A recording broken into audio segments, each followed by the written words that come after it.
How far can a family go to protect its honor? And can you even call it honor when it ends with a bullet in the body of an unarmed woman on an empty night street? This story began as a beautiful fairy tale about forbidden love between a German model and the heir to a Pakistani textile empire in glittering Dubai. It ended on the cold asphalt of the Jumeirah district, in the light of ambulance flashing lights, and in a courtroom where the father signed his own death warrant when he decided that his son's life and his honor were worth more than someone else's life. Lisa was 26.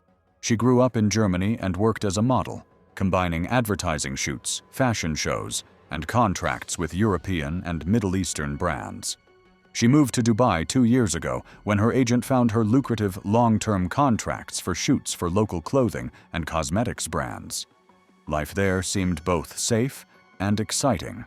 Glamorous events, private parties, photo shoots on skyscraper rooftops and in the desert, relaxed evenings in restaurants on the waterfront. She had a small modern apartment in the Marina district, a circle of acquaintances from the fashion world, a couple of close friends, and a schedule booked months in advance. Farhan was 29.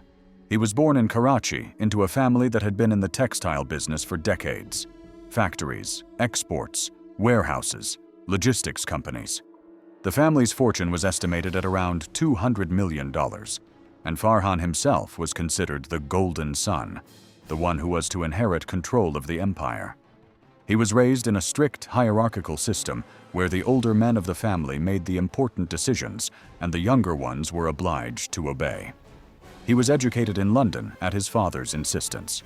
His father believed that his son needed a Western education in order to expand the business. But at the same time, family traditions remained ironclad.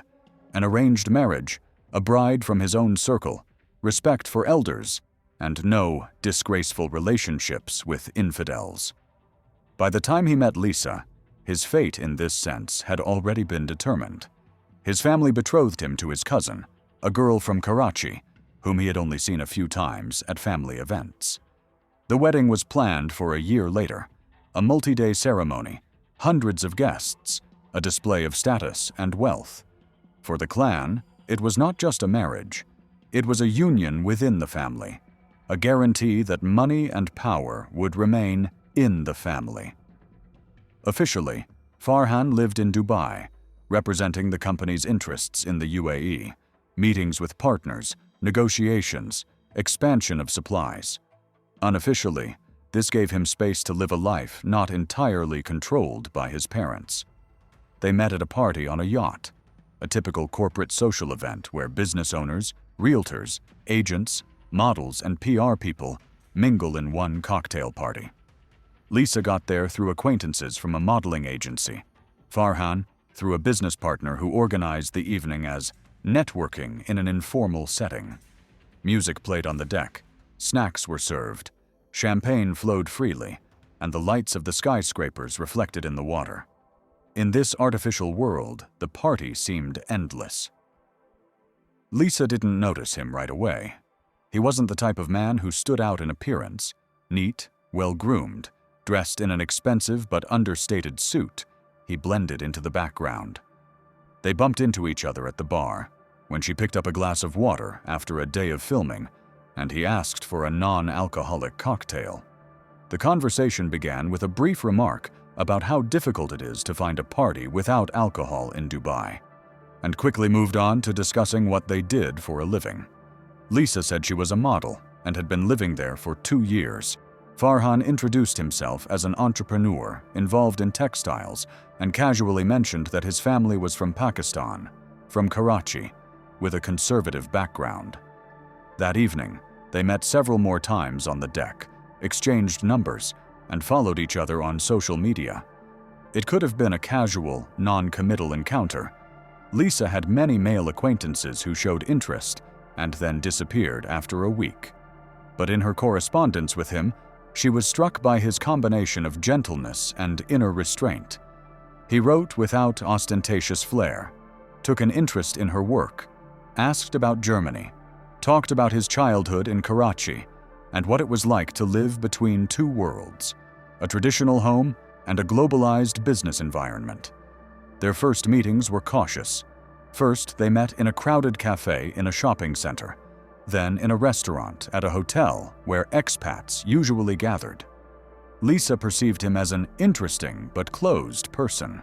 He immediately made it clear that his family was very religious and conservative, that he could not flaunt his personal life.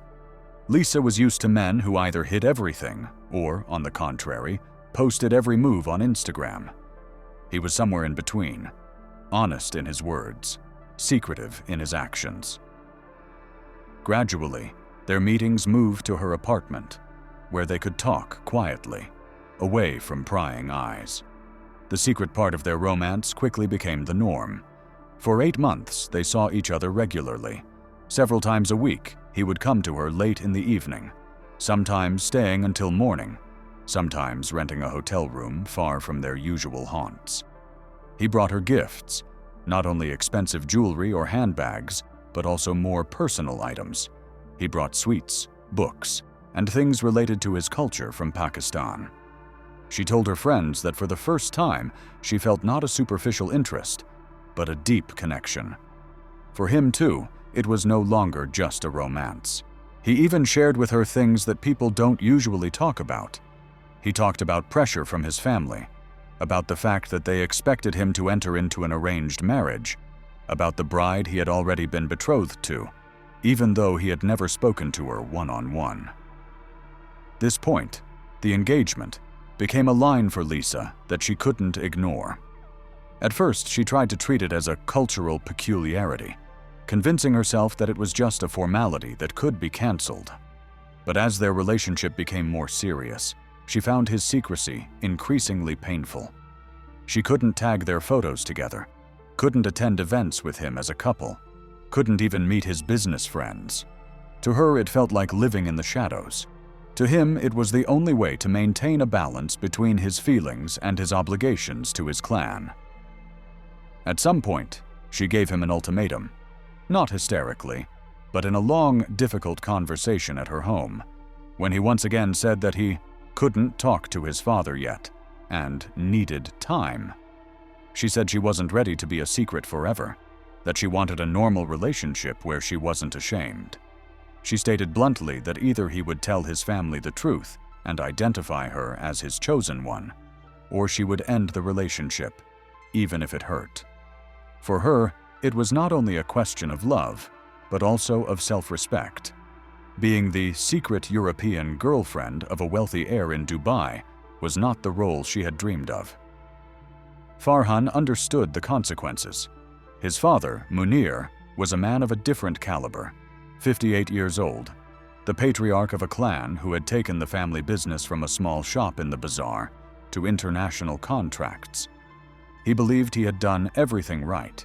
He had given his son an education in the West, but at the same time instilled in him the right values: loyalty to the family, respect for traditions, obedience to elders. Marriage to a cousin was part of this plan, strengthening family ties, ensuring that influence and money would not fall into foreign hands. For him, the thought that his son might want to marry a European woman, and a German woman at that, and a model at that, was almost unbearable. When Farhan finally made up his mind, he did it by the book. During one of his visits to Karachi, he asked his father to talk in private.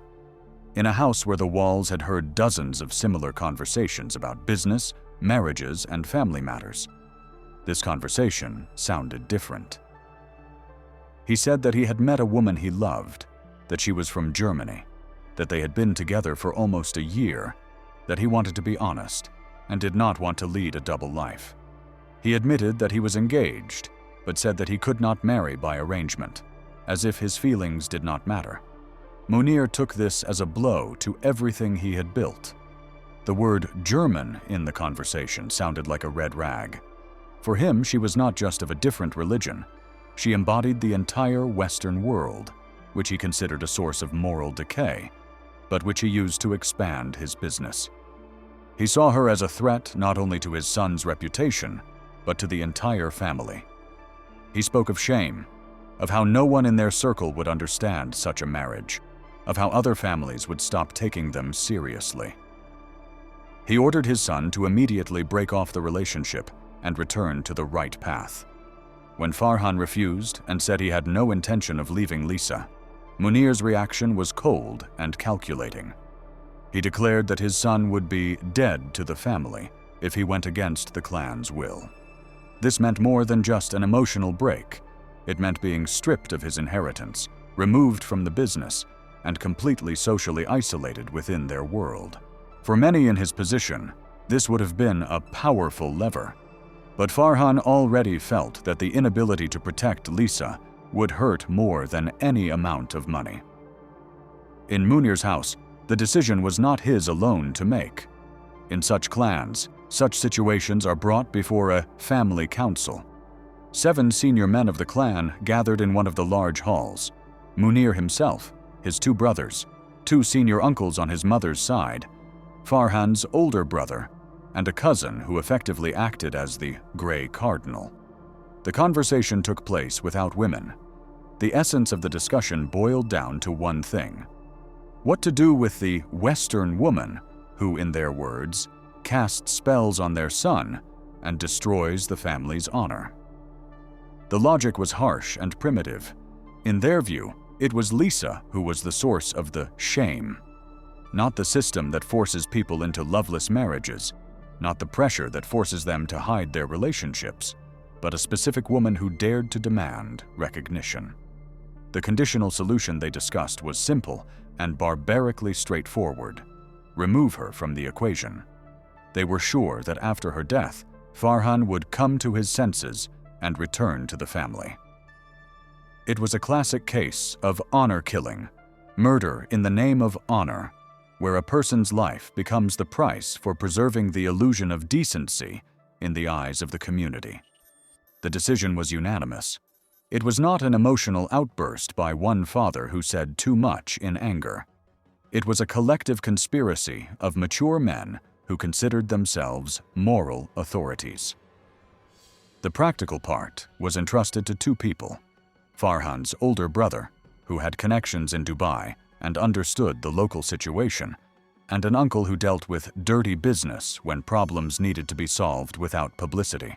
Through their contacts in the criminal world, they found 2 Pakistanis who were already working in Dubai as fixers, people who, for money, were willing to intimidate, beat up, or eliminate unwanted figures. They were approached through acquaintances in Karachi, and the terms of the meeting, the amounts, and the guarantees were agreed upon.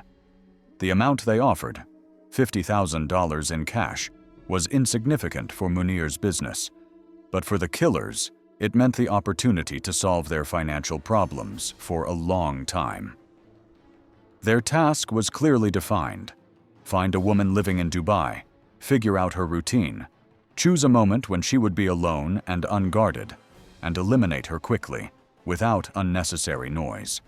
No threats, no lessons, just a final decision. They were given her name, photos, the make and number of her car, and her home address as a reference point. They watched Lisa for 2 weeks. In Dubai, where there are cameras on almost every corner, this required caution.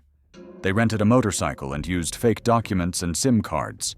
They tracked where she drove, which clubs she went to, how often she changed her routes. It quickly became clear that she had one habit, almost ritualistic. Every Thursday evening, she went to yoga classes at a studio in the Jumeirah area. The class ended around 10 p.m., after which she usually left wearing headphones, with a mat under her arm, and walked home. A 15-minute walk along her usual route through one of the quiet streets. In a city that seemed safe to her, she felt calm.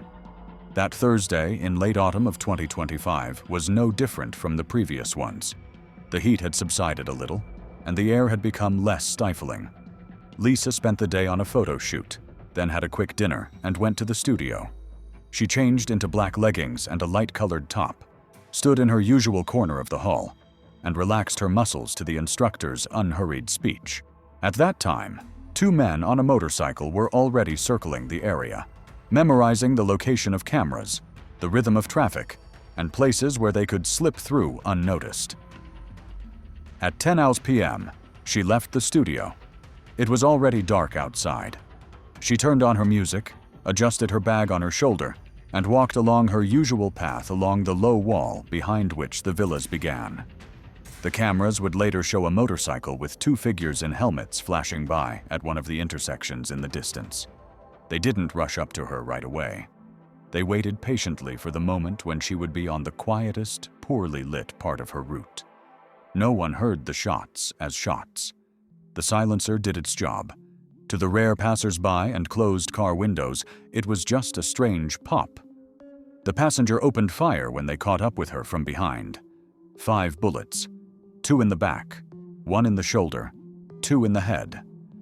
She fell almost instantly. The rug slipped from her hands, and her phone flew to the side.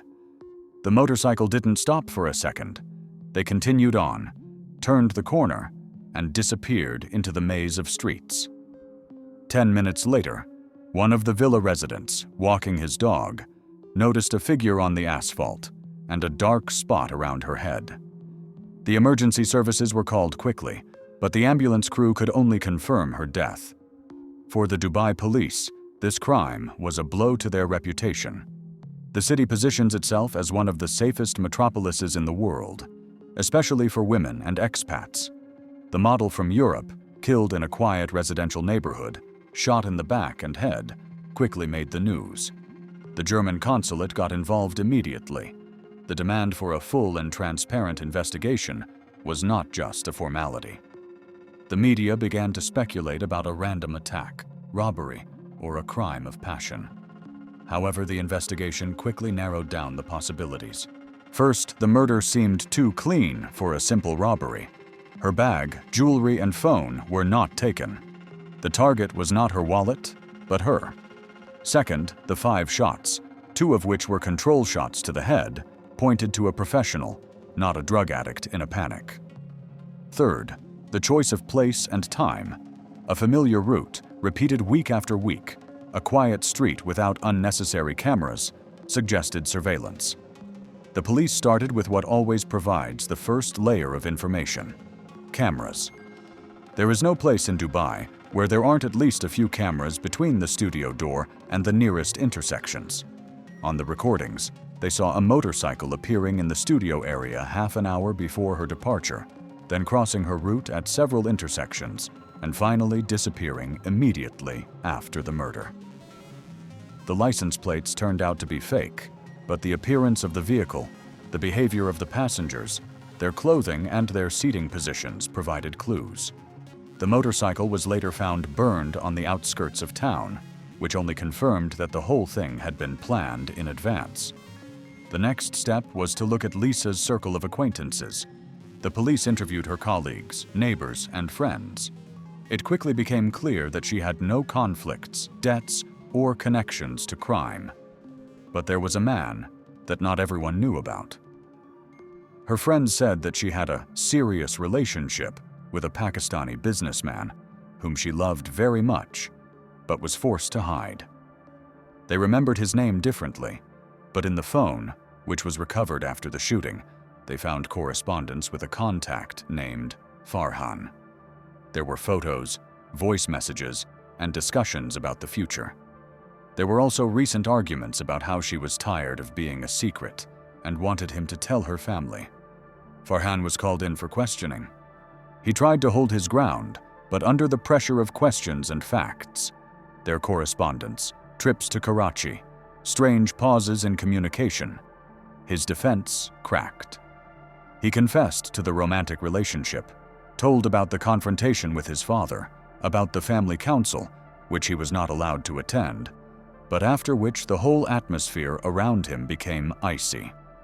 He said he suspected that the murder could have been ordered by the family, but could not prove it.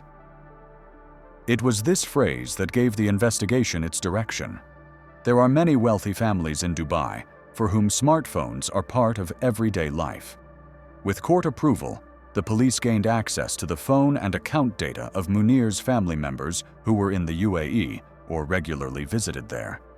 They analyzed calls, messages, and locations. At first glance, there was nothing. But on a second level, In encrypted messengers that they managed to access, they found pieces of the puzzle.